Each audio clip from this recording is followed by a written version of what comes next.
Welcome to another episode of our Conservation Talks. Today, we're going to be diving deep into something that's really crucial for preserving our shared history and culture, and that is disaster risk management for cultural heritage. Hmm. You might be thinking disasters. Isn't that a bit dramatic for art and artifacts? Yeah, I can see how someone might think that. But as you'll discover, everything from ancient ruins to delicate paintings are constantly at risk. Okay, I'm intrigued already. What exactly does disaster risk management for cultural heritage entail? Well, essentially, it's about recognizing the vulnerability of cultural heritage and taking proactive steps to safeguard it against potential disasters, both natural and human-induced. Okay, so we're not just talking about protecting famous paintings in museums. Absolutely not. Cultural heritage encompasses a much wider scope. It includes everything that holds cultural significance: historic buildings, archaeological sites, monuments, archives, even intangible heritage, like traditional practices and languages. Wow, I hadn't considered the full range of things that fall under that umbrella. It sounds like an enormous task to protect it all. It certainly can be, and that's why understanding the concept of disaster risk is so important. It's about identifying potential hazards and analyzing the vulnerability of different types of cultural heritage to those hazards. So it's like a risk assessment for cultural treasures. Exactly. By understanding the risks, we can develop strategies to mitigate them. This includes things like implementing preventative measures, developing emergency plans, and establishing procedures for damage assessment and recovery. Okay, so that makes sense. Could you give us some examples of the types of disasters that cultural heritage might face? Of course, natural disasters are a major concern. Earthquakes, floods, fires, storms. These can all cause significant damage to cultural heritage sites and objects. Right, those are pretty dramatic events, but are there other, maybe less obvious threats we should be aware of?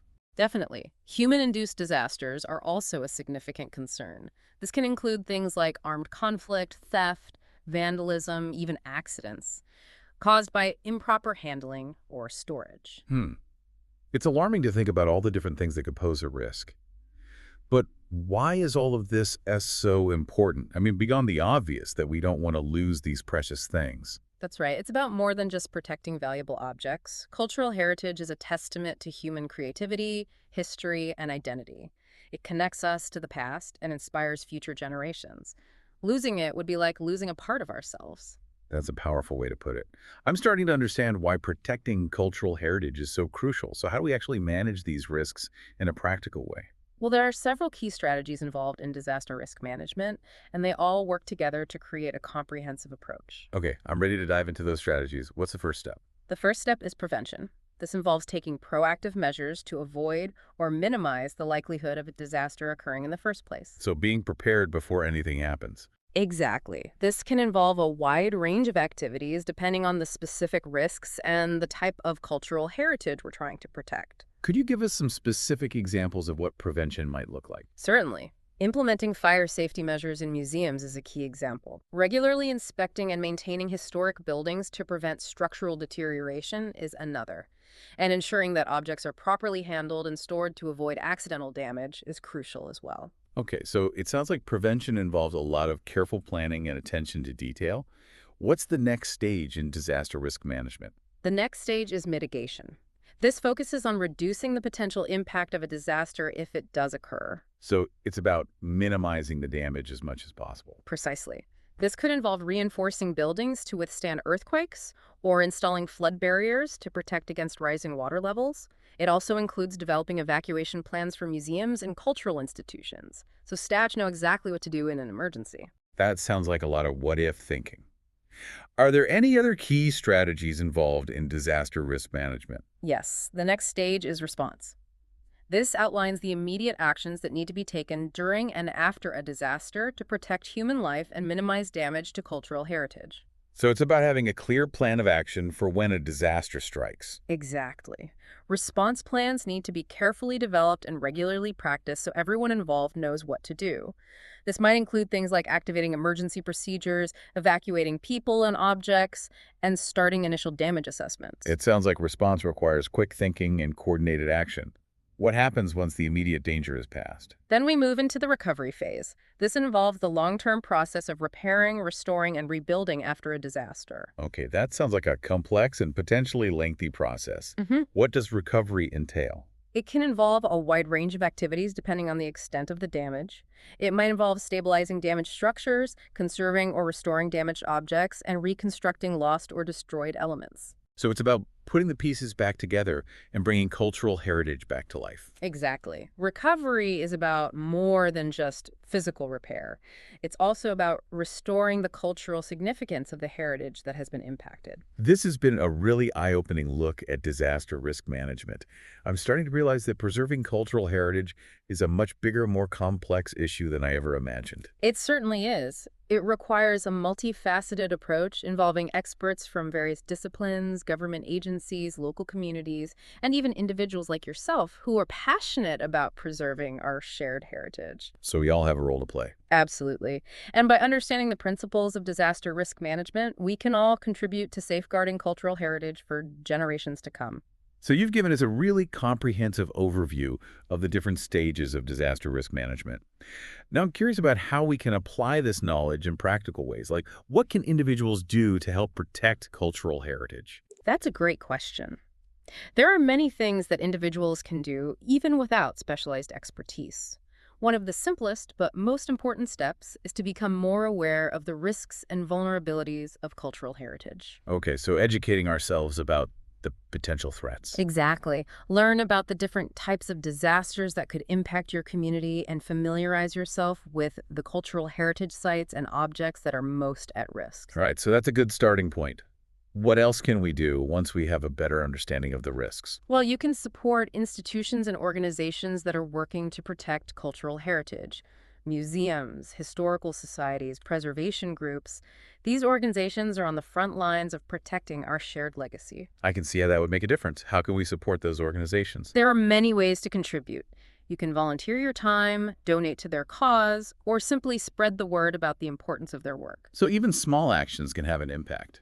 Absolutely. And remember, it's not just about grand historical monuments or priceless artworks. It's about appreciating and safeguarding the cultural heritage in our own communities, too. Yeah, that's a great point. It's about recognizing the value of local history, traditions, and even everyday objects that tell our stories. Exactly. Cultural heritage is all around us. And by understanding the risks and taking steps to mitigate them, we can help ensure that it endures for generations to come.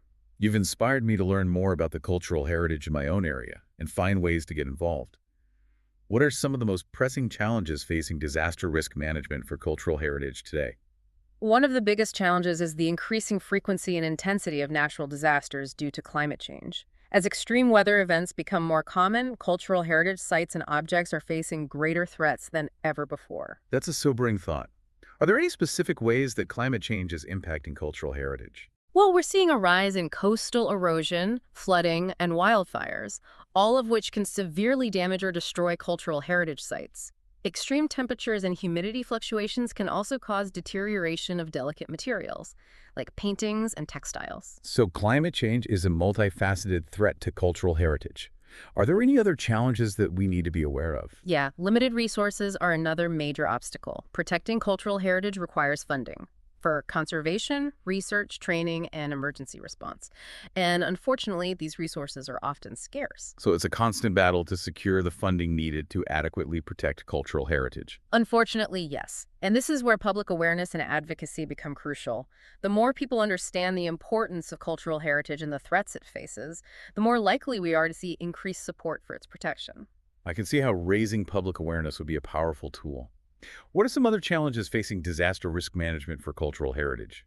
Another significant challenge is armed conflict and political instability. Sadly, we've seen countless examples throughout history of cultural heritage being intentionally targeted or damaged during times of war and unrest. Yeah, that's a tragic reality.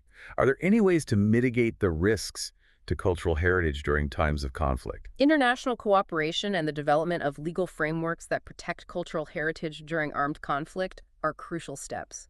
It's also important to raise awareness among military personnel and peacekeeping forces about the importance of safeguarding cultural heritage. So it's about instilling respect for cultural heritage even in the midst of conflict. Are there any other challenges you'd like to highlight? The illicit trafficking of cultural objects is a growing problem that poses a significant threat to cultural heritage worldwide. This illegal trade not only deprives communities of their cultural treasures, but also fuels organized crime and undermines efforts to preserve our shared history. Yeah, it's disheartening to think about these objects being stolen and exploited for profit. What can be done to combat this illicit trade? Strengthening law enforcement efforts, increasing international collaboration to track and recover stolen objects, and raising public awareness about the ethical implications of buying and selling cultural artifacts are all important steps. This has been a really sobering look at the challenges facing disaster risk management for cultural heritage.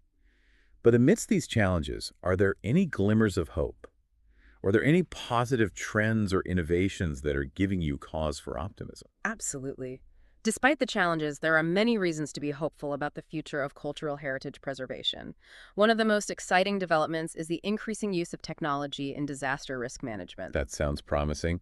How is technology being used to protect cultural heritage? In many innovative ways, we're seeing the use of 3D scanning and modeling to create digital records of cultural heritage sites and objects, which can be used for research, education, and even virtual reconstruction if the original is damaged or destroyed. So it's like having a digital backup of our cultural treasures. Exactly. And we're also seeing the use of remote sensing technologies like satellites and drones to monitor the condition of cultural heritage sites, which can help us identify potential problems early on and take preventative action.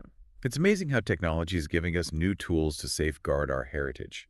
Are there any other technological innovations you're excited about? The development of sophisticated sensor networks that can detect environmental changes, like temperature, humidity, and vibration, is another exciting area. These sensors can provide early warnings of potential damage, allowing us to take preventative measures before a problem becomes a disaster. It's like having a high-tech security system for cultural heritage. Exactly. And beyond technology, there's a growing global movement to recognize the importance of cultural heritage and the need to protect it. We're seeing increased international cooperation, the development of new conservation techniques, and a greater emphasis on community involvement in heritage preservation. It sounds like there's a growing sense of shared responsibility for protecting cultural heritage. Absolutely, and that's what gives me the most hope. When we recognize that cultural heritage is not just about objects and places, but about the stories, memories, identities that connect us all, we become more invested in its protection. That's a powerful message. I'm starting to feel more optimistic about the future of cultural heritage preservation. What are some of the key takeaways you hope our listeners will remember from our conversation today? I hope they'll remember that cultural heritage is not just something we inherit, it's something we actively protect and pass on. It's a legacy we all share, and it's a responsibility we all bear. So it's not just about museums and archaeologists, it's about all of us. Exactly. Cultural heritage is all around us. It's Yeah. in the buildings we live in, the stories we tell, the traditions we celebrate, and it's something we need to be mindful of and protect, not just from major disasters, but from the everyday threats of neglect, development, and even our own unintentional actions. So it's about being aware, being proactive, and being engaged. Precisely. And it's about recognizing that cultural heritage is not just about the past, it's about our present and our future as well. By protecting our heritage, we're ensuring that future generations have access to the stories, memories, and traditions that will shape their own identities. It's an investment in our shared humanity. So you've painted a really vivid picture of both the challenges and the opportunities in disaster risk management for cultural heritage. It's clear we need to be proactive and innovative in our approach. But before we wrap up, I'd like to touch on something we discussed earlier. The idea that cultural heritage is about more than just objects and places. Can you elaborate on that? Of course, cultural heritage is deeply intertwined with our identities, both Mhm. individual and collective. It gives us a sense of belonging, connects us to our past, and helps us understand who we are in the present. So it's like the glue that holds communities and cultures together. You could say that. Think about a historical building in your community. It's not just bricks and mortar. It's a tangible link to the people who lived and worked there before you. It's a repository of stories, memories, and traditions. Yeah, I can see how losing that building to a fire or a flood wouldn't just be a physical loss. It would be a loss of shared history and memory. Exactly. And that sense of loss can be incredibly profound, especially for communities that have already experienced displacement or cultural disruption. When we lose our cultural heritage, we lose a part of ourselves. So disaster risk management is almost like a form of cultural resilience. That's a great way to put it. By protecting cultural heritage, we're strengthening communities and helping them withstand adversity. We're safeguarding the stories, the traditions, the knowledge that give people a sense of belonging and continuity. Yeah, that makes me think about those incredible stories of communities rebuilding after devastating events. Like I remember reading about the restoration of the old bridge in Mostar Hmm. in Bosnia and Herzegovina after it was destroyed during the war. It became a symbol of hope and reconciliation. It's a powerful example of how cultural heritage can play a vital role in healing and rebuilding, and it highlights the importance of involving communities in disaster risk management planning. So it's not just about experts coming in and telling people what to do. It's about working together to protect what matters most. Absolutely. Local communities often have a deep understanding of their own cultural heritage and the risks it faces. Their knowledge and insights are invaluable in developing effective and sustainable preservation strategies. Well, this has been such an enlightening deep dive. I feel like I've gained a whole new perspective on the importance of cultural heritage and the role we all play in protecting it. I'm glad to hear that. And remember, it's not just about grand monuments or priceless artifacts. It's about the everyday things that connect us to our past, our communities, and our identities. It's about being aware of those connections and making conscious choices to preserve them. Well said. Any final thoughts for our listener before we wrap up? Just this. Take a moment to appreciate the cultural heritage that surrounds you. Think about the stories it tells, the values it embodies, and the legacy it represents. And then ask yourself, what can I do to ensure that this legacy endures? Even small actions can make a difference. That's a powerful message. Thank you for sharing your expertise with us today. It was my pleasure. And to our listeners, we hope this deep dive has inspired you to think about the importance of disaster risk management for cultural heritage and the role you can play in preserving our shared cultural legacy. Until next time, stay curious,